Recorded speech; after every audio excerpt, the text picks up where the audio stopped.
It's one of the biggest questions in American history. How does a country, founded on this amazing idea of unity, end up tearing itself apart in one of the most brutal wars you can imagine? Well, today, we're going to trace that exact road, the one that led right to the Civil War. I mean, just look at this. You start with the promise of a brand new nation, and less than 80 years later, you have this, a country literally split in two, colored by who you're going to vote for. So how on earth did it get from there to here? Well, the story really kicks off with something that seemed like a good thing at the time: expansion. So let's rewind to the early 1800s. The US is young, it's hungry, and it's growing.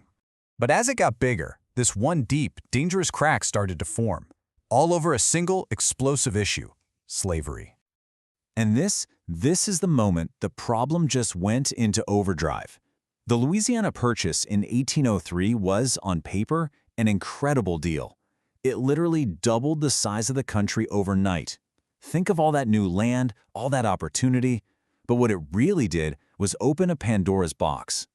Because this became the question. With every single new piece of land, the fight over slavery just got louder and more intense. This wasn't just some political debate anymore. It was a battle for what America was actually going to be. And you can see how the battle lines were drawn. In the North, you've got this industrializing economy based on wage labor. For them, stopping the spread of slavery was crucial. But in the South, the entire economy, their whole way of life, was built on the backs of enslaved people. So for them, the right to bring slavery into new territories, that was everything. It was a complete clash of two different Americas. So they tried to pack it up. The first big attempt was the Missouri Compromise of 1820. They basically drew a line on the map and said, okay, slavery is banned north of this line. But let's be honest, it wasn't a solution. It was a bandage. It was just kicking the can down a very, very long road. And yeah, a bandage like that was never going to hold, because the pace of things was about to pick up, big time, all thanks to a very powerful new idea that was sweeping the nation. And that idea was manifest destiny. It was this belief, this feeling, that the U.S. was basically divinely ordained to stretch from the Atlantic to the Pacific. It was a heck of a motivator, but it also guaranteed that the fight over slavery was going to get dragged into every new corner of the continent. And expanded it did. After winning the Mexican-American War, the U.S. grabbed this huge chunk of land. We're talking California, Nevada, Utah, the whole shebang. It was the dream of manifest destiny come true, but it absolutely shattered that fragile truce between free and slave states. It poured gasoline on the fire. Now, in another desperate attempt to keep things together, Congress passed the Compromise of 1850. But one part of it, the Fugitive Slave Act, was a disaster. It made people in the North legally responsible for helping to catch escaped slaves. Suddenly, slavery wasn't some distant problem down south. It was on their streets, in their towns, and they were being forced to be a part of it. And this right here shows you what that law felt like on the ground. You had posters like this going up in cities like Boston, warning the free black community that slave catchers were actively hunting people. It created this constant state of terror. Well, all that moral outrage in the North found its voice in a book. An unbelievably powerful book. Harriet Beecher Stowe's Uncle Tom's Cabin sold 300,000 copies in its first year alone.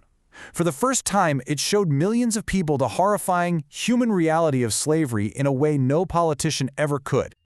And this quote from Abraham Lincoln, now we don't know if he actually said it, but it perfectly captures the book's impact. It lit a fire under the abolitionist movement in the North, it got banned across the South, and it turned this whole thing from a political debate into a moral crusade.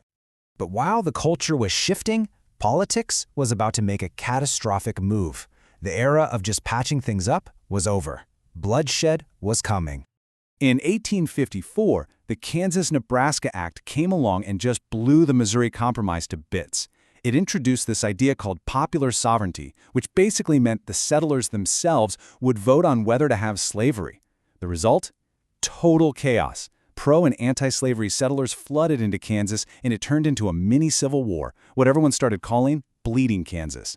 It was a horrifying preview of what was to come, and it led directly to the creation of a brand new party, the Anti-Slavery Republican Party. So by the mid-1850s, the political system was just broken. Compromise after compromise had failed miserably. So in one last-ditch effort, the country turned to the highest court in the land for an answer: the Supreme Court. The case was Dred Scott versus Sanford. Dred Scott was an enslaved man who sued for his freedom. His argument was pretty simple. His owner had taken him to live in a free territory, so he should be free. But the court decided to answer a much, much bigger question. The decision was a bombshell that rocked the nation. The court said that black people, whether they were enslaved or free, were not citizens. They had no rights which the white man was bound to respect. It then went even further, declaring the Missouri Compromise unconstitutional. The final blow? Congress had no power to ban slavery in the territories, anywhere. It was a complete and total victory for the South. And that was it. That was the point of no return. The Supreme Court had essentially said that the entire platform of the new Republican Party to stop slavery from spreading was unconstitutional. There was no political path forward. The system had failed. With the political and legal options completely off the table, the country barreled toward the 1860 presidential election. This would be the final trigger. Just look at this map. It tells the whole story. Abraham Lincoln, the Republican candidate, wins the presidency without carrying a single Southern state. For the South, seeing a man elected on a platform to stop the expansion of slavery was the final straw. It was an existential threat. And the reaction was immediate. Before Lincoln could even take office, South Carolina said, "We're out," and seceded from the Union. Other states quickly followed their lead, and before you know it, they'd formed their own country, the Confederate States of America, created for the explicit purpose of protecting slavery. You know, even then, Lincoln tried one last time. In his first speech as president, he basically pleaded with the South, promising them he wouldn't touch slavery where it already existed. But it didn't matter. No one was listening anymore. The time for talking was over. So we end up back where we started. You look back at the whole journey, from that huge land purchase to the Dred Scott decision, and every single attempt to fix the problem, every compromise, just seemed to make the division worse. It was like they were patching a crack in a dam that was always destined to break.